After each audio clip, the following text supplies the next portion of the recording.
sebetulnya banyak ya fikih itu metode-metodenya, baik metode dari barat ataupun dari Islam itu sendiri ya, dari Rasulullah yang Rasulullah sampaikan. Ada tadi udah menyampaikan ya, ada metode hiwar, ada metode kisah ya, kemudian ada metode amsal, mengumpamakan misalnya. Sekilas-sekilas ya yang dari Islamnya misalnya, kalau hiwar itu dialog ya, dialog misalnya sampai murid itu merasa puas misalnya, tentang bertanya misalnya tentang kalau dicontohkan di hadisnya banyak ya, mal Islam, mal ihsan gitu ya. Nah dengan dialog misalnya bagaimana mengajarkan ibadah ya dengan dialog misalnya, fikih ibadah. Kemudian banyak juga misalnya dengan amsal, nyontokeun misalnya, amsal perumpamaan misalnya kayak Nabi mengumpamakan, tahu nggak kalian gitu ya, kalau di depan rumah kalian ada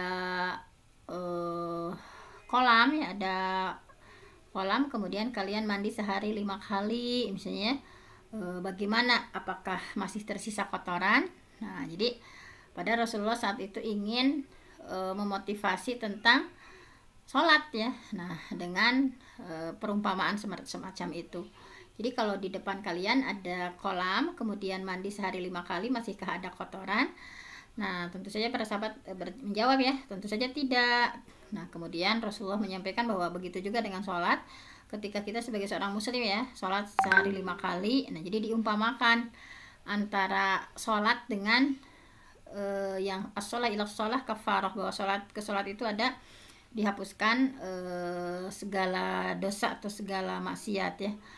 Nah kemudian Rasulullah juga menggunakan targhib ya, memotivasi misalnya, barang siapa yang menyolatkan jenazah ya, maka baginya kirot ya, 1 kirot pahalanya 1 sebesar gunung Uhud gitu. Barang siapa yang sampai menguburkan saudara mukminnya yang meninggal, maka lahu kirotoni, baginya 2 kirot gitu, 2 pahalanya 2 gunung Uhud. Nah jadi tentang memotivasi banyak ya, apalagi mengenai berceramahnya tentu saja banyak sekali. Rasulullah sering kali ya dengan menggunakan mauizah juga, nasihat gitu, sampai para sahabat menangis gitu ya, apalagi ketika haji wada. Rasulullah memberikan nasihat yang sangat menyentuh hati para sahabat. Kemudian Rasulullah juga sering menggunakan metode mujadalah, berdebat misalnya. Bagaimana mujadalah billatihi ahsan, berdebatnya dengan cara yang ahsan ya, bukan debat kusir yang tanpa makna gitu. Kemudian Rasulullah dengan hikmah, kemudian Rasulullah dengan menggunakan tarhib ya. Kalau tarhib itu berarti mengancam, kalau targhib itu memotivasi. Nah barang siapa misalnya, banyak sekali ya yang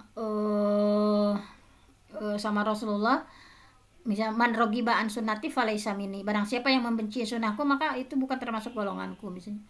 Nah banyak juga Rasulullah menggunakan metode trial and error gitu ya, trial and error misalnya, ada ya Rasulullah sedang diam gitu ya, kemudian ada sahabat yang sholat, kemudian salam ke Rasul, tapi sama Rasul, sholli fa innaka lam tusolli, sholat kamu belum sholat, irji sholli fa innaka lam tusolli, kemudian dia sholat, kemudian salaman lagi sama Rasul, kemudian Rasul sampai 3 kali ya, irji sholli fa innaka lam tusolli, pulang kembali kamu belum sholat. Nah ternyata Rasulullah ingin mengajarkan bahwa trial error gitu ya, mencoba salah, nah itu nggak apa-apa. Nanti kita ke murid ya, jangan langsung misalnya gini nih yang benernya misalnya, anak mencoba salah, wudhu sekali lagi, wudhu misalnya, wudhu sekali lagi. Nah tuh bisa dilakukan seperti itu, sehingga itu ada metode trial and error gitu ya.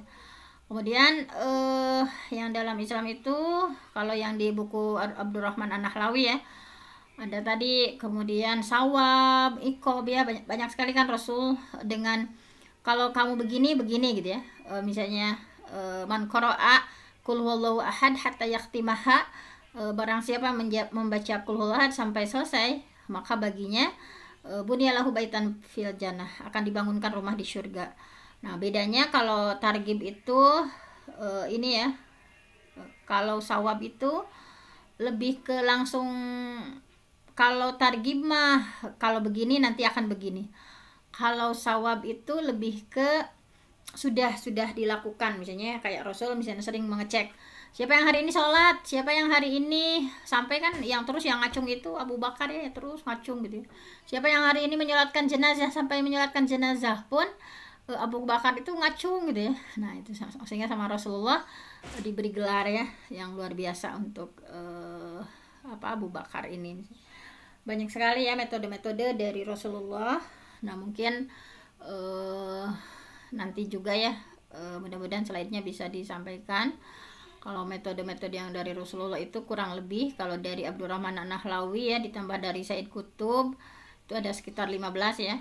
Yang tadi dari mulai kisah, hiwar, amsal, kemudian sawab, ikob, targib, tarhib, trial error tadi ya, uswah hasanah, teladan. Nah, apalagi uswah teladan itu ya, bahwa lisanul hal afsah min lisanil kalam, bahwa teladan itu lebih berpengaruh daripada ucapan gitu. Ketika kita sebagai guru, barudak duha, nah itu misalnya barudak kamu harus jujur kalian, nah itu dengan teladan, dengan contoh itu lebih berpengaruh daripada 1000 ucapan yang kita ucapkan. Makanya guru itu adalah uswah ya, teladan, misalnya teladan dalam bersikap, dalam berbicara misalnya. Kemudian ada juga metode banyak ya, ada ikob ya, ada sanksi misalnya. Rasulullah pernah memberikan sanksi gitu ya, dengan mendiamkan sahabat, tidak diajak bicara ya, misalnya selama 40 hari Rasulullah pernah mendiamkan karena berlari dari peperangan gitu ya, nggak nerusin perangnya gitu, ada salah satu sahabat Rasul. Kemudian Rasulullah juga kan muru auladakum bisalah wahum abna sab'a sinin, perintah anak kalian untuk sholat ketika umur 10 tahun. Kalau 7 tahun perintah dulu, muru auladakum bisalah wahum abna sab'a sinin, perintahkanlah anak kalian sholat ketika usia 7 tahun. Kemudian 10 tahun nggak sholat, maka fadribuh, maka pukullah. Ini juga bagian dari metode Rasulullah ya, ada sawab, ada ikob, kemudian ada apalagi dan lain-lainnya.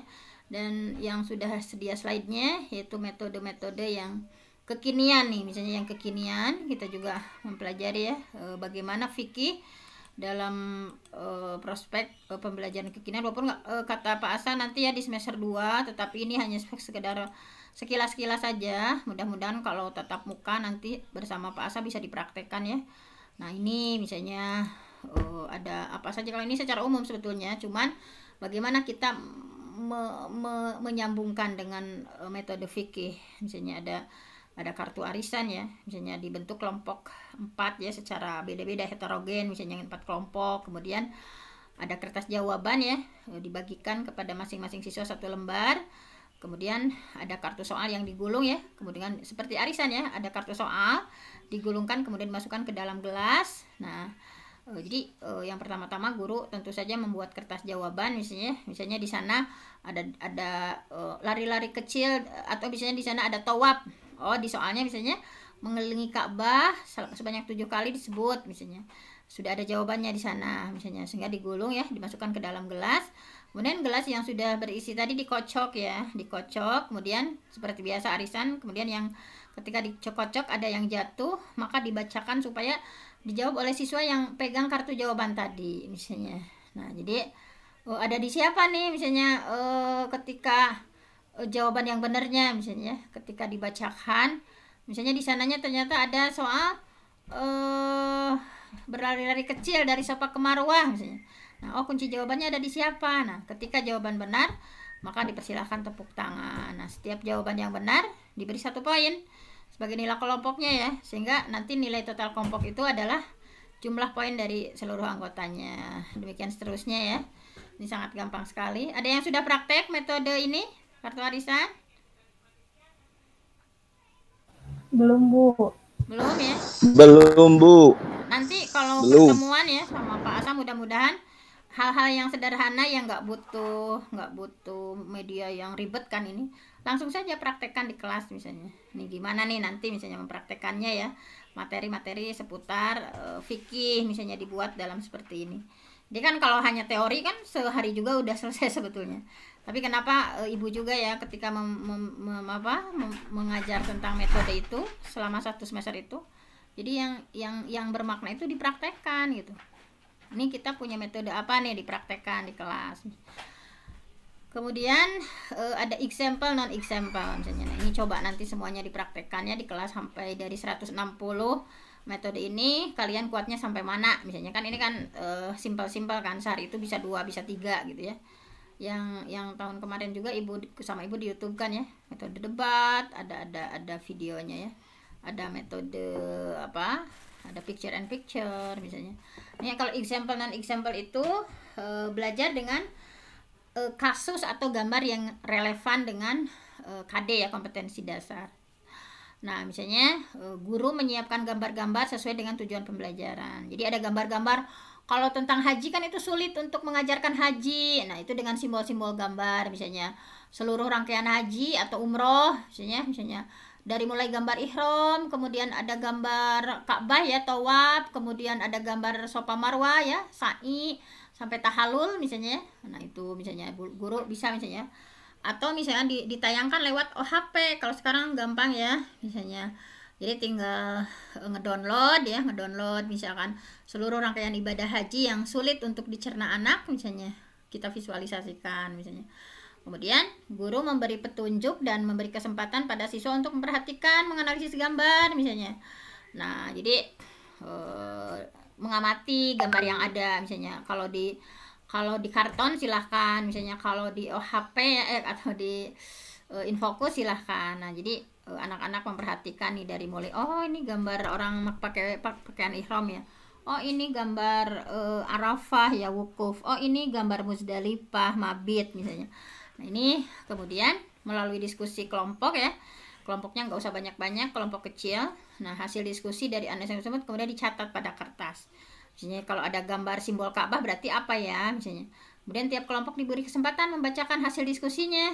Nah, kemudian mulai dari hasil diskusi guru mulai menjelaskan materi sesuai yang dicapai sehingga kesimpulan. Nah, misalnya boleh yang sifatnya praktik ibadah, boleh yang sifatnya misalnya menanamkan aspek apalagi ya di luar praktek ibadah misalnya, silahkan. Ini sangat gampang. Ada yang sudah praktek ini? Belum, Bu. Belum ya. Nanti ya kalau ketemu atau sama Pak Asa minta gitu, jangan yang itu terus ya, yang teori terus. Memang metode itu harus dipraktekkan gitu. Kalau nggak dipraktekkan hanya wacana di kelas ya, nggak ada mencret metode ceramah terus. Kapan Bu ketemuan dengan ibunya? Ya mudah-mudahan nanti lah ya, untuk bulan itu tadinya kan ibunya mau umroh kan tanggal 30 Juli, jadi persiapan di sini, jaga tenaga ya. Nah, kalau nanti mudah-mudahan bisa ketemu ya di minggu-minggu nanti. Nah, kemudian sama sebetulnya sama Pak Asa juga, pokoknya mahasiswanya kalau punya keinginan silahkan disampaikan misalnya. Praktek kan kalian sendiri yang menyiapkannya juga. Kita kan tinggal mandu saja. Coba misalnya siapkan kertas lembar, misalnya bawa karton atau kertas biasa juga misalkan, kemudian ditulisin apa. Nah, seperti itu. Kemudian ini picture and picture hampir sama dengan yang barusan ya, hampir sama dengan example non example. Di picture and picture ini, nah jadi guru menyampaikan kompetensi yang ingin dicapai. Ini ada bedanya dengan example non example. Kemudian menyampaikan materi sebagai pengantar. Kalau ini sebagai pengantar, memang si gambar itu sebagai maksudnya apa, kemana? Apakah gambarnya tentang urutan rangkaian ibadah atau misalnya tentang sebuah peristiwa, misalnya perang Badar misalnya, disimbolkan dengan gambar-gambar. Nah, itu bisa. Jadi guru memperlihatkan gambar misalnya tentang hal apa ya terkait materi. Nah, kemudian guru menunjuk, memanggil secara bergantian siswa misalnya, silahkan kamu simpan gambar ini di nomor berapa misalnya. Jadi anak itu disuruh mengurutkan ya, boleh kelompok, boleh sendiri-sendiri kalau ini. Jadi memasangkan, mengurutkan gambar sesuai urutan yang logis. Misalnya, oh kenapa kamu menyimpan gambar Ka'bah di nomor 1 misalnya, dia ngasih alasan, nggak apa-apa, walaupun salah nggak apa-apa. Nanti setelah terakhir, oh ini yang benarnya begini, yang pertama itu gambar yang pakai ihram, kalau yang tawaf itu nanti di gambar nomor 2 misalnya. Nah seperti itu. Nah tetapi selama dalam pembelajaran biarkan saja anak sesuai dengan kemampuannya gitu ya. Nah tadi ya guru menanyakan alasan kenapa kamu nyimpen gambar yang ada padang Arafahnya kelima misalnya. Nah harusnya jadi sama guru dijelaskan ya. Nah jadi dari alasan atau urutan gambar tersebut guru mulai menanamkan tentang materi yang sesuai dengan kompetensi yang dicapai. Misalnya ini nih yang ada gambar sa'i itu urutannya nomor 3 gitu misalnya, karena ini kan lari-lari dari Safa ke Marwah ya sa'i, misalnya ini nomor 3 misalnya. Nah seperti itu. Atau kalau di sholat ya urutannya apa saja, misalnya kalau di menyembelih ya, atau dari praktik jenazah misalnya itu urutannya apa dulu misalnya. Itu bagus untuk dilakukan ya di pembelajaran fikih. Kemudian ada kooperatif script. Oh ya, ini juga ada yang pernah picture and picture? Belum juga? Nah, baik ya. Nanti silakan dicoba. Kemudian kooperatif script. Nih ada kooperatif script ya. Jadi kalau di script kooperatif atau kooperatif script ini bahwa metode belajar ini siswa bekerja berpasangan. Jadi nanti berdua-berdua ya. Berdua misalnya. Kalau mau dipraktekkan di kelas nanti misalnya kalau ada 20 orang harus berpasangan-pasangan. Siapa dulu?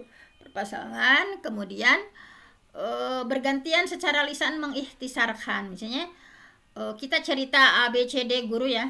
Kemudian yang pasangan tadi nyimpulkan, mengikhtisarkan secara lisan ya bagian materi yang dipelajari.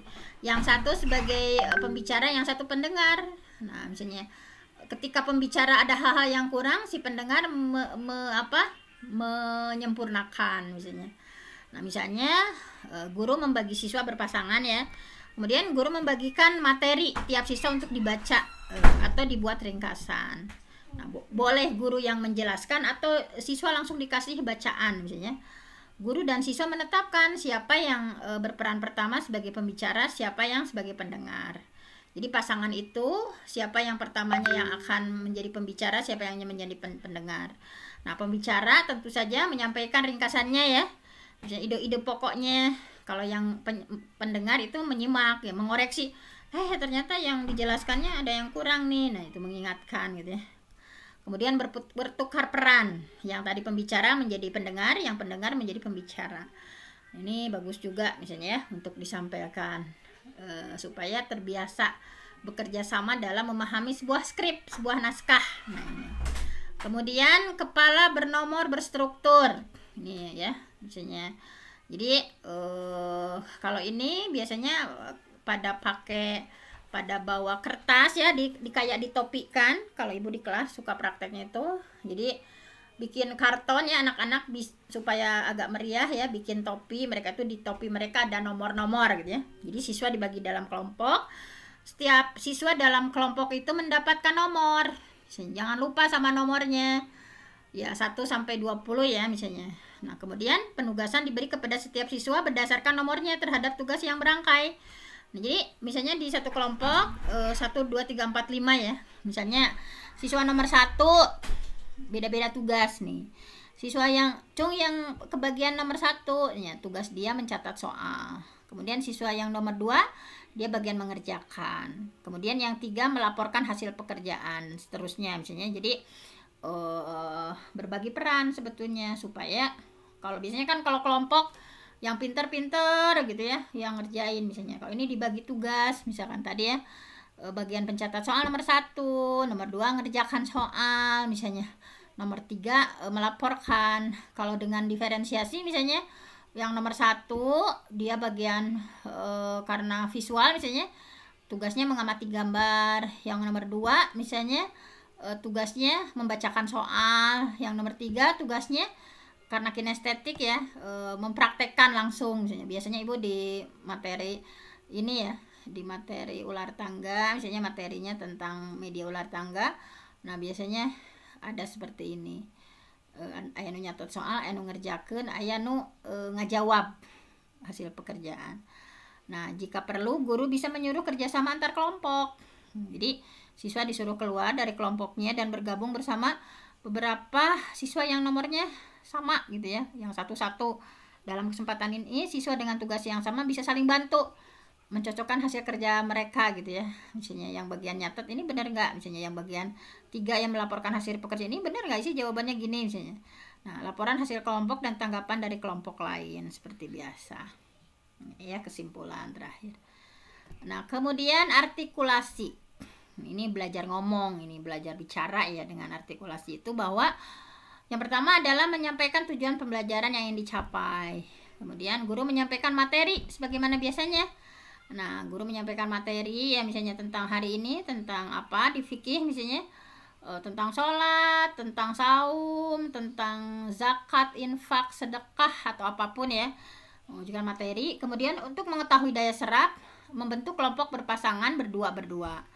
Nah, kemudian ini harus daya ingatnya harus kuat nih dengan artikulasi. Dan guru pun harus menyiapkan dulu ya, harus menyiapkan dulu, jangan sampai ketika memberikan pengantar belibet misalnya. Nah, suruh seseorang dari pasangan itu menceritakan materi yang baru diterima dari guru. Nah, pasangannya mendengar sambil membuat catatan kecil, kemudian berganti peran. Jadi kalau ini menguji daya ingat, jadi guru itu kayak menyampaikan materinya secara lisan gitu ya. Misalnya iman adalah misalnya antumina billahi wa malaikati wa kutubi wa rusuli wa tumina bil qadari khairi wa syarri, bahwa iman itu adalah mengimani bla bla bla ya. Misalnya Islam adalah antasyhadu alla ilaha illallah wa tuqima shalah wa tutiyaz zakah wa tasuma ramadan wa tuhijjal bait man istata'a ilaihi sabila, sambil diterangkan misalnya. Ihsan adalah anta'budallaha ka'annaka tarahu fa illam takun tarahu fa innahu yaraka, sambil jelaskan misalnya. Kemudian setelah guru selesai menceritakan tentang materi fikih, nah siapa di sini misalnya ada 5 kelompok, siapa yang bisa meniru apa yang disampaikan ibu misalnya. Nah, kemudian ada 1 kelompok yang berani misalnya, coba sampaikan. Nah, kemudian ada yang pertama menyampaikan ya, kemudian yang kedua dia menyempurnakan sampai semuanya itu ya, semuanya melaporkan. Jadi guru mengulas kembali apa yang seharusnya dijelaskan lagi. Nah, jadi bisa dalam bentuk wawancara, bisa dalam bentuk guru menceritakan sebuah materi kemudian diulang oleh anak gitu ya. Nah, seperti itu. Nanti ada juaranya ya, ada misalkan the best couple-nya misalnya siapa misalnya. Nah, ada waktu 5 menit lagi ya. Misalnya diantaranya main mapping. Ada yang ditanyakan dulu? Silakan mumpung ibu berkesempatan ya. Apakah ada yang ditanyakan atau saran-saran untuk mata kuliah ini? Gimana?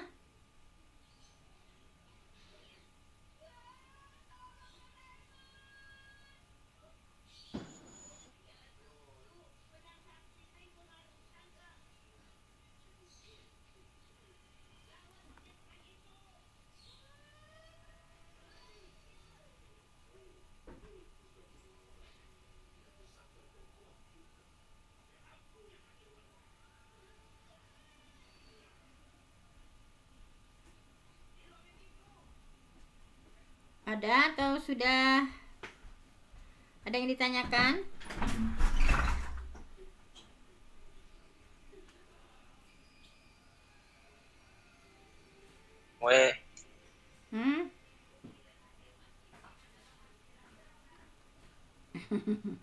Sudah dipahami?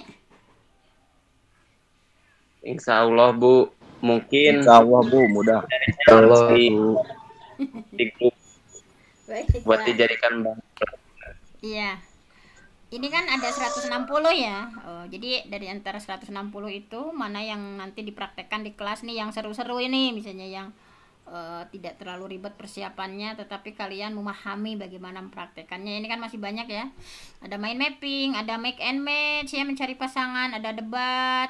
Ini di semester kemarin yang debat itu sangat seru ya, rame gitu ketika dipraktekkan debat ya, hanya beberapa menit kan, satu sesinya itu hanya 7-10 menit, tapi sangat ramai sekali. Misalnya nih role play, misalnya ada talking stick dan semuanya, ada snowball throwing dan sebagainya. Nah, mudah-mudahan walaupun kita mata pelajaran agama fikih ya, tetapi kata Sayyidina Ali bahwa alimu auladakum ala ghairi syakilatikum fa innahum makhluquna li zamanin ghairi zamanikum. Didik anak kalian sesuai dengan zamannya karena mereka itu tidak hidup di zamanmu. Nah, jadi kita combine, kita matchkan antara metode-metode dari Rasulullah tadi ya, apalagi metode Islam itu sangat banyak ya. Tadi sudah sebagian, misalnya ada hiwar, ada amsal, sawab, iqab dan sebagainya. Nah, kemudian dikombinkan dengan metode-metode terbaru. Nanti kata Pak Asa setelah UTS ya. Nah, setelah UTS itu akan mulai metode-metode inovasinya. Banyak metode inovasinya ya, itu juga ini yang 160 baru sebagian saja. Nah, itu sebetulnya sangat ratusan, baik kooperatif atau active learning. Nah, kalau bisa memang dalam mata kuliah ini ada sesi-sesi mempraktekannya ya, jadi jangan hanya membahas secara teori. Kalau teori kan bisa dibaca kan, di Google juga sudah pabalatak gitu ya. Tetapi yang bermakna itu untuk mahasiswa itu bagaimana mempraktekkan, misalnya kita berinovasi, mempraktekkan model-model pembelajaran supaya murid itu bermakna belajar dengan kita sebagai murid gitu ya. Sekali lagi bahwa kata Imam Az-Zarkashi bahwa at-thariqah ahammu minal madah. Metode itu lebih penting dari sekedar materi. Jadi sebetulnya materi sebagus apapun kalau metode yang disampaikannya kurang tepat itu nggak efektif. Jadi at-thariqah ahammu minal madah. Wal ustad ahammu minat thariqah, dan guru itu lebih penting dari sekedar metodologi. Waruhul ustad ahammu min kulli syai, dan spirit guru itu lebih penting dari segala-galanya. Marilah kita menjadi guru yang kreatif, inovatif ya, menyiapkan metode-metode yang menyenangkan bagi anak gitu. Anak itu senang belajar dengan kita gitu. Kita dirindukan oleh murid-murid kita misalnya. Kemudian ciptakan pembelajaran terbaik. Walaupun kita sudah meninggal dunia, catatan amal kita tetap terbuka lebar karena murid kita semangat dengan belajar dengan kita misalnya. Bahwa mereka itu bisa ibadah sholat dengan benar karena metode yang kita ciptakan misalnya. Bahwa anak kita mampu belajar tajwid atau belajar Quran dengan benar karena strategi metode yang kita ciptakan. Nah, mungkin hanya itu saja dari Ibu ya untuk hari ini. Nah, nanti katanya jam duhur ya, ada lagi ya tentang sejarah pendidikan Islam ya, kita akan sama-sama diskusikan.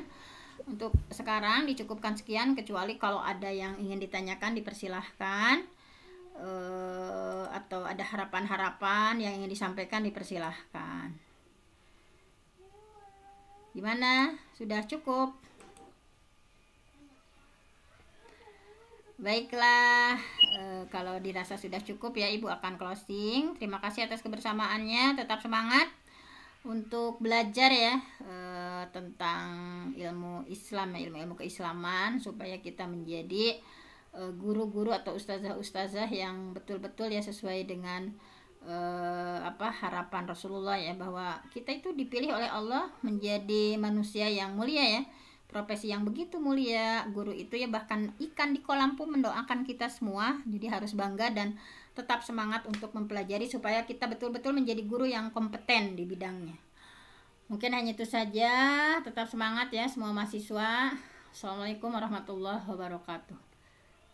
Waalaikumsalam.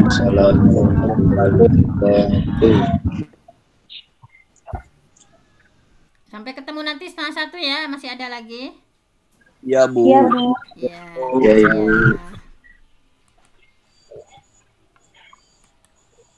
Terus Ibu materi, Mas.